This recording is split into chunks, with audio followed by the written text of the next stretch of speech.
कल की तारीख में मैंने आपको एक खबर बताई थी और कहा था कि केरल में कांग्रेस की सरकार बनना ज्ञानेश कुमार के लिए किसी बुरे सपने से कम नहीं होगा। और आज केरल कांग्रेस का एक ऐलान वो मैं आपके सामने रखना चाहता हूं। केरल कांग्रेस ने सीधे तौर पर इस बात का ऐलान कर दिया ज्ञानेश कुमार के खिलाफ कि ज्ञानेश कुमार की जगह तो जेल में ही है। तो क्या वाकई में आज की तारीख में जिस तरीके से ज्ञानेश कुमार की कार्यशैली है उसके बाद कांग्रेस पूरी तरीके से तैयार हो चली है कि ठीक है, जो अति करना है कर लो, लेकिन हम तुम्हें छोड़ेंगे नहीं। राहुल गांधी बार बार कहते हैं कि किसी को बख्शा नहीं जाएगा, किसी को छोड़ा नहीं जाएगा। दूसरी तरफ एक कानूनी लड़ाई की शुरुआत भी क्या समूचा विपक्ष करने जा रहा है, और खास तौर पर राहुल गांधी के एक बड़े सेनापति ये लड़ाई, इसका आगाज करेंगे वो भी सुप्रीम कोर्ट में। कौन सी लड़ाई? वही लड़ाई जो अधूरी रह गई थी संसद भवन के भीतर ज्ञानेश कुमार के खिलाफ।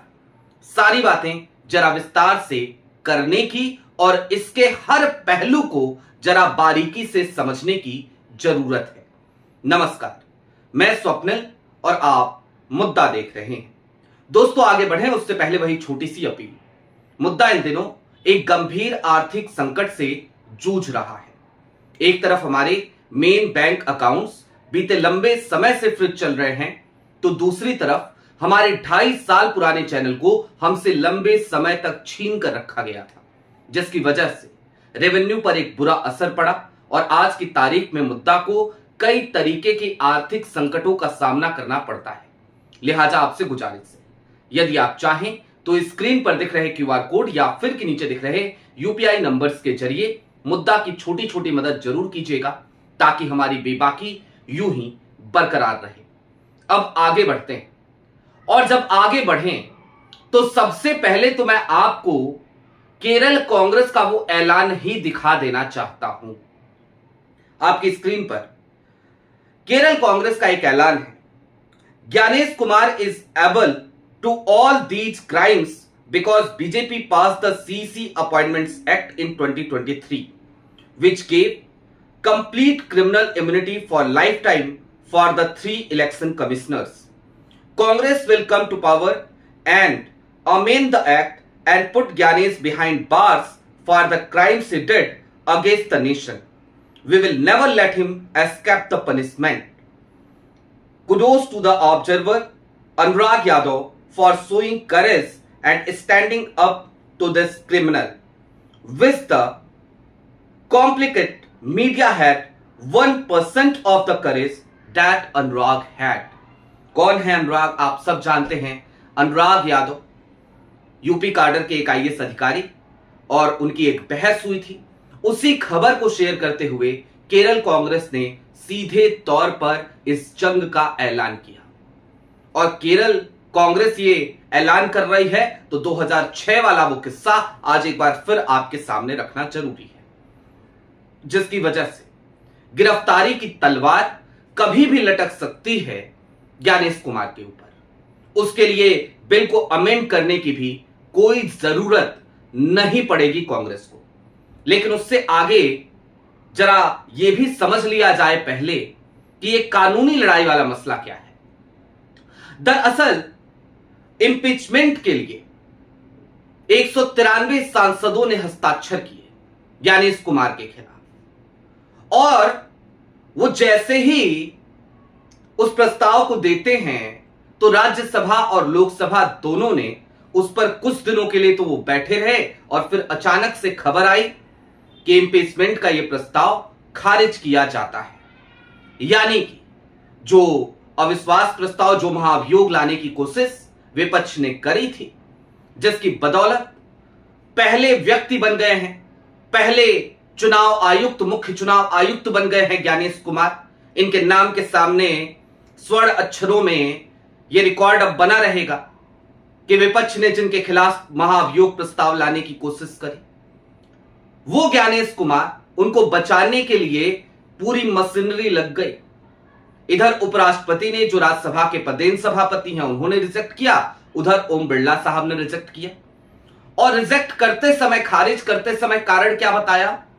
7 आरोप लगाए गए थे भाई साहब ज्ञानेश कुमार के ऊपर उन चिट्ठियों में, और खारिज करते हुए यह कहा गया कि भाई सबूत नहीं दिए विपक्ष ने, इसलिए हम इसे खारिज करते हैं। सबूत मांगा कब आपने? उन आरोपों पर सबूत मांगा कब आपने? यशवंत वर्मा याद है आपको, जिनके खिलाफ महाभियोग प्रस्ताव आया था? आपको याद है ना? पहले फैक्ट फाइंडिंग कमेटी बनी, फिर उस कमेटी ने अपनी जांच करी। यह लंबा प्रोसेस होता है। तो जब महाभियोग प्रस्ताव आया तो उसको आप ऐसे ही नहीं खारिज कर सकते कि साहब सबूत नहीं दिए विपक्ष ने तो हम खारिज कर रहे हैं। यह तो सीधे तौर पे कानून का मजाक उड़ाना हुआ। यह तो सीधे तौर पर संसदीय परंपरा का माखौल बनाना हुआ, और यह तो सीधे तौर पर मैं कहूं दो टुक शब्दों में तो ज्ञानेश कुमार अमित शाह के खासम खास हैं तो उनको बचाना हुआ। तो वही करते हुए ओम बिरला साहब भी नजर आए, वही करते हुए नजर आए उपराष्ट्रपति साहब भी, सीपी राधाकृष्णन जी। अब दोस्तों यहां पे तो ये जो कर सकते थे इन्होंने कर लिया, लेकिन ये मामला यहीं पर रुक जाएगा ये सोचना भारी पड़ गया। हालांकि सुप्रीम कोर्ट से भी कोई उम्मीद है नहीं, लेकिन कम से कम एक कानूनी लड़ाई तो लड़ी जाएगी। वहां पर भी, उस मोर्चे पर भी 2006 वाला केस तो कॉन्क्रीट है, उस तरफ चलेंगे अभी, लेकिन पहले इसको समझ लीजिए आप। अभिषेक मनु सिंघवी, मैंने आपसे कल की तारीख में एक बात और कही थी कि अदालत में जीतता वही है सिंघवी जिसके साथ होता है, भाजपाई लाख बुरा चाहे तो उससे क्या होता है। दरअसल अभिषेक मनु सिंघवी के नेतृत्व में अब समूचा विपक्ष वो जा रहा है एक बार फिर से सुप्रीम कोर्ट का दरवाजा खटखटाने और इस बात की गुहार लगाने कि देखिए संसदीय परंपराओं को ताक पे रखा जा रहा है। यानी कि हम महाभियोग प्रस्ताव लेकर के आए, लेकिन हमें एक बार भी बुलाया नहीं गया, एक बार भी कोई कमेटी नहीं बनाई गई, कोई जांच नहीं की गई, और दो टुक शब्दों में यह कह दिया गया कि आप सबूत नहीं दे रहे हैं इसलिए हम इंपीचमेंट के इस प्रस्ताव को खारिज करते हैं, महाभियोग प्रस्ताव को हम खारिज करते हैं। अब जाहिर सी बात है सुप्रीम कोर्ट में जैसे ही याचिका जाएगी तो आनन फानन में सुप्रीम कोर्ट से यह मामला खारिज नहीं होगा। सुनवाई तो चलेगी, लंबी चलेगी। हालांकि अब जरा उस इम्यूनिटी की तरफ भी आ जाइए जिसका जिक्र केरल कांग्रेस की एक पोस्ट में भी था, जिसको अमेंड करने की बात भी केरल कांग्रेस ने करी है।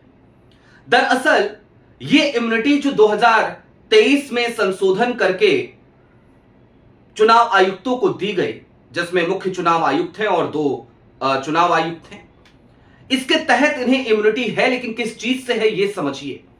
इनके खिलाफ इनके पद पे रहते हुए किसी भी काम की वजह से, जब ये चुनाव आयुक्त हैं उसकी वजह से, जिस वक्त पे ये चुनाव आयुक्त या मुख्य चुनाव आयुक्त के पद पे, अगर वो कोई भी ऐसा काम करते हैं जो गलत है कानूनी रूप से, उसके बावजूद उन्हें इम्यूनिटी है कि उनके खिलाफ कहीं पर कोई मुकदमा दर्ज नहीं किया जा सकता, उनके खिलाफ कोई भी केस नहीं दर्ज हो सकता, उनको सजा नहीं दी जा सकती। और इसी इम्यूनिटी का जिक्र बार बार किया जाता है कि ज्ञानेश कुमार को एक अभेद कवच दे दिया है। लेकिन यह अभेद कवच ज्ञानेश कुमार के पास हालिया दिनों में आया है, जब ये कोऑपरेटिव सेक्रेटरी के पद से रिटायर हुए, उसके बाद आया है। उसके बाद इन्होंने इलेक्शन कमीशन में चुनाव आयुक्त की जिम्मेदारी संभाली है और आज देश के मुख्य चुनाव आयुक्त हैं। उससे पहले के कार्यों के लिए इनके पास इम्यूनिटी नहीं है। और एक और बात आपको मैं याद दिला देना चाहता हूं, दरअसल पूरे देश में आज की तारीख में अमित शाह जी जहां भी जा रहे हैं तो कह रहे हैं ना, एक शब्द अक्सर गूंजा करता है, यूनिफॉर्म सिविल कोड। भाई एक यूनिफॉर्म क्रिमिनल कोड भी हुआ करता था 1862 से लेकर 2014 तक। यानी कि देश में ऊंचे से ऊंचे पद पे बैठा व्यक्ति भी यदि कोई क्राइम करता था तो उस क्राइम को उसी तरीके से लिया जाता था, इस तरीके की इम्यूनिटी नहीं होती थी। जाहिर सी बात है 2014 के बाद स्थितियां बदली, परिस्थितियां बदली, लोगों को इम्यूनिटी देने की जरूरत पड़ गई ताकि लोगों के हाथ खुले रह सके कोई भी वो काम करने के लिए जिसमें सत्ताधारी दल का तो फायदा हो। और उसी का नतीजा है 2023 वाला वो संशोधन भी। लेकिन 2006 का जो केस है वो केस इन तमाम मामलों से बिल्कुल अलग है। वो केस सीधे तौर पर तब का है जब ज्ञानेश कुमार 2006 में पीडब्ल्यूडी सेक्रेटरी हुआ करते थे केरल के। 1988 बैच के आईएएस अधिकारी हैं ज्ञानेश कुमार। इतिहास पुराना है, लंबा है। एर्नाकुलम के डिस्ट्रिक्ट मजिस्ट्रेट रहे, कोचिन के म्युनिसिपल कमिश्नर रहे। इसके अलावा अलग अलग जगहों पे कई जिम्मेदारियां संभाली हैं ज्ञानेश कुमार ने। लेकिन आज की तारीख में आप ज्ञानेश कुमार के हिस्ट्री को सर्च करने जाइएगा तो आपको पता चलेगा कि 2007 के बाद से ही उनकी हिस्ट्री अधिकतर जगहों पे मिल पाती है, बाकी सब कुछ डिलीट किया जा चुका है। सारी कंट्रोवर्सी आप जरा सोचिए, 1988 के आईएएस अफसर का इतिहास 2007 से ही मिल पाता है, उससे पहले का पूरा इतिहास ही गायब है। क्यों गायब है भैया, ये सवाल क्यों ना किया जाए। खैर, इतिहास गायब हो तो भी क्या होता है, फाइलें तो हैं ही। और एक फाइल ऐसी ही 2006 की वो फाइल भी है जिसमें मलेशियन कॉन्ट्रैक्टर ने ज्ञानेश कुमार का बकायदा अपनी आखिरी चिट्ठी में नाम लिखते हुए करप्शन के आरोप लगाए थे और कहा था कि मैं अपनी जान दे रहा हूं तो उसके पीछे वो प्रेशर है घूस देने का, रिश्वत देने का। और मुझसे रिश्वत मांगी जा रही है उस काम के लिए जो काम मैंने केरल सरकार के ज्वाइंट वेंचर के तहत किया, जिसमें मैंने क्वालिटी को ध्यान दिया, मैंने एक अच्छा रोड बनाया, ऑल वेदर रोड प्रोजेक्ट किया, और उसके बावजूद मुझे पैसे नहीं दिए जा रहे। पैसे देने से पहले मुझसे रिश्वत मांगी जा रही है, मुझसे कमीशन मांगा जा रहा है। मलेशियन कॉन्ट्रैक्टर ली से बेन 2006 में अपने देश में यानी कि मलेशिया में अपनी गाड़ी लेकर अपने घर से निकलते हैं, एक चिट्ठी अपनी जेब में रखते हैं और एक पेड़ पर लटक जाते हैं, अपनी जान दे देते हैं। वो मलेशियन कॉन्ट्रैक्टर का परिवार आज तक न्याय की उम्मीद लगा के बैठा होगा क्या? जाहिर सी बात है उसकी उम्मीद तो टूट चुकी होगी।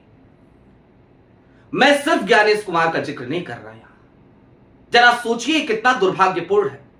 उन्होंने बहुत सारे लोगों का नाम लिखा था, बहुत सारी बातें लिखी थी, पूरे प्रेशर का जिक्र उस चिट्ठी में था, ऐसा मीडिया रिपोर्ट्स में छपा है उस समय के। उसके बावजूद हुआ क्या? आनंद फानन में एक एक्शन हुआ और वो एक्शन किसी और पे नहीं हुआ, ज्ञानेश कुमार जी के ऊपर ही हुआ, ये भी आपको बता दूं। यानी कि सबसे पहले अगर किसी पर एक्शन हुआ इस मामले में तो वो ज्ञानेश कुमार ही थे जो नपे थे 2006 में। इनको तत्कालिक तौर पर वहां से ट्रांसफर कर दिया गया था तुरंत आनंद फानन में। इस मामले के बाद सबसे पहली गाज इनके ऊपर गिरी थी। लेकिन उसके बाद 2007 में कांग्रेस की सरकार थी भाई, कांग्रेस को आदत रही है आस्तीन में सांप पालने की, तो कांग्रेस ने ही पुष्पित पल्लवित किया है, यह भी आप याद रखें।